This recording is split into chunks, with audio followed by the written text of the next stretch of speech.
So we're back with Coffee on the Porch with my dog Olaf, and it is a chilly winter morning out here. And I wanted to talk to you about a different perspective on creating habits and maybe why creating habits could help you in creating a dream life, in creating or the vision you have in your head of your life and your career and how that all fits in.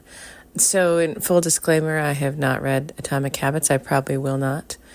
There have been thousands and thousands and thousands and thousands of books written on habits and how to do habits, and there's just plenty of information out there. So I'm not going to repeat what's already been done, or if I am, I'm not doing it knowingly.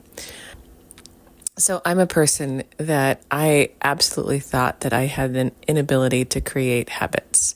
I wasn't systematically oriented. Doing the same thing every day is very hard for me. And there was big periods of my life where I was like, well, that's just not for me. I guess I'm screwed.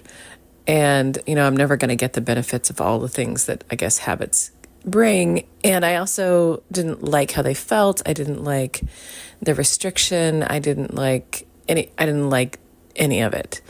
So not only did I not like it, I had a hard time doing it. And it wasn't until a few years ago, so I was in my late 40s, for reference, just in case you think it's, you get too old to learn things you don't. So I'm in my late 40s and I got really sick. And habits became imperative. I had to do them in order to get better and in order to sustain feeling good over, the rest of my life. And so I did have a choice. I didn't have to do it, but there were pretty big consequences if I didn't. So both a much lower quality of life and very likely a shorter life. So I didn't want any of those things. So I started figuring out a way to, I started asking myself this question instead of like, I can't do habits. I started asking myself, how? How can I do them? How am I going to do them? Clearly, all of the traditional advice has not worked. If it was going to work, it would certainly have worked by now.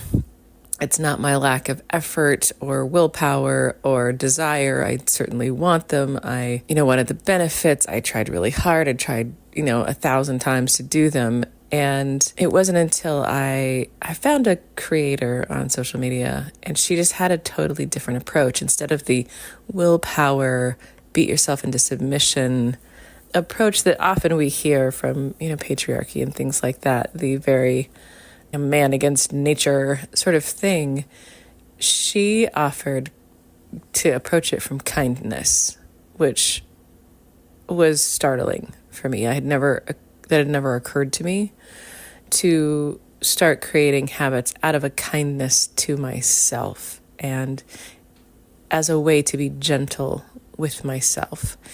And it started very, very small. And so just, for reference, probably the only thing I did every day consistently, absolutely, was drink a cup of coffee. And that is because it has an addictive quality. I'm positive that's why it is. And even that, I couldn't remember to set up the coffee pot every night. I couldn't remember. And me trying to make coffee in the morning, I've broken so many coffee pots. I've absolutely lost count. And I have every kind there is, the little Biolettis, the, hand grind, the super automatic, the latte maker, all the things. And it just never, it was just always hard. I was always trying to do it in the morning, last minute, breaking things. And one of the suggestions she had was just set up, and it wasn't even a suggestion. She was like, this is what I do. It was just an example she used was setting up the coffee the night before as a kindness for future her.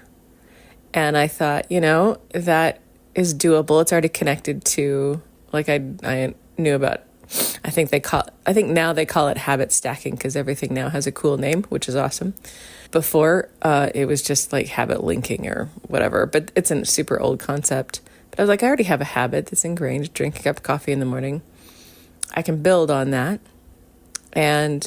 But the mental rewiring of setting up the coffee the night before as a kindness for future me was mind-blowing. It was mind-blowing. It was also life-changing because that was something I had depended on a partner to do. And I was single at the time, and it was one of those, pieces where I was like, I didn't really want to be in a relationship, but I also really missed that piece of it. And I thought, well, I'm an excellent girlfriend. I will just be a girlfriend to myself. I will girlfriend myself, and I will set up my coffee as a kindness to future me, because I would absolutely do that for partners. Like when I had lived with people, like I would set up the coffee the night before, but I had never thought of doing it for myself as just a pure, act of kindness and, love and fondness for me. And that did not go smoothly. That habit goes like, I got it. I've got the magic pill. Now this will be easy. And it was not.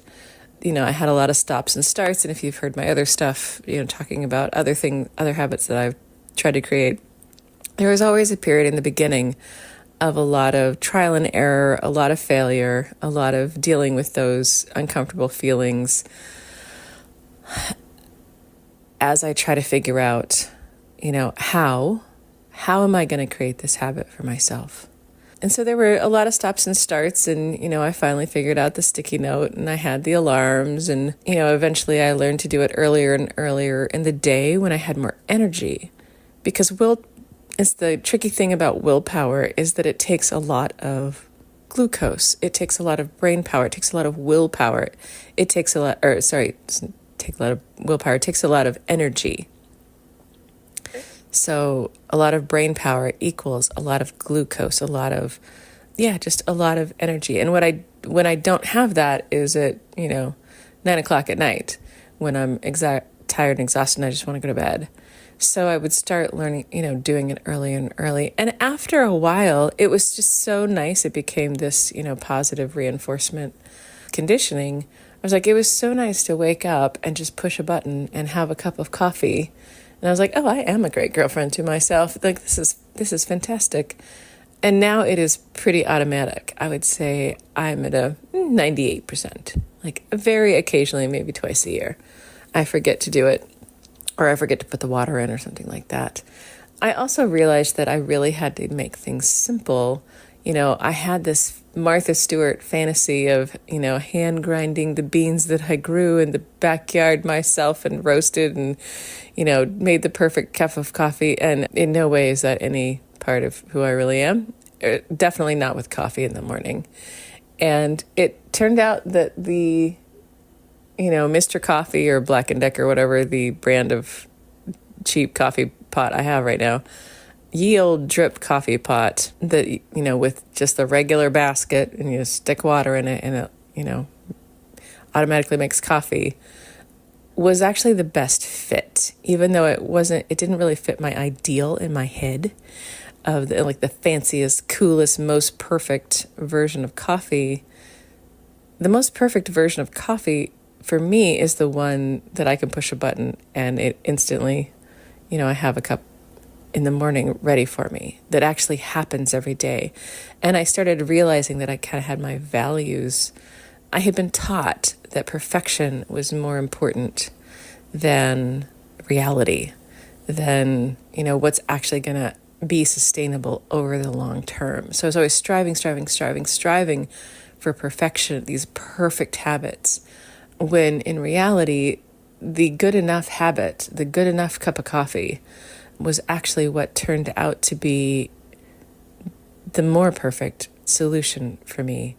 And so that switch, so there were two switches that I want to emphasize that happened. And one was a turn from this, double down willpower, I'm gonna create these habits, to a kindness, I want, morning me to have an easy morning and have her cup of coffee and her day goes better, when it's nice and easy and she doesn't start this day struggling. I definitely want that for her. So this turn towards self-compassion, towards a kindness for myself. And the second was loosening my grip on perfection, on that idea of perfection and what it had to look like, and giving myself a lot of grace to start and stop and fail and do trial and error and give myself time.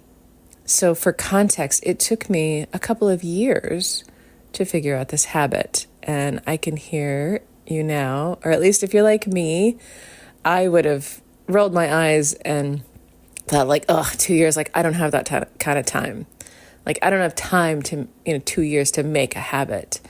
And I'm just going to challenge you that you do. You do have 2 years because that's how long it takes.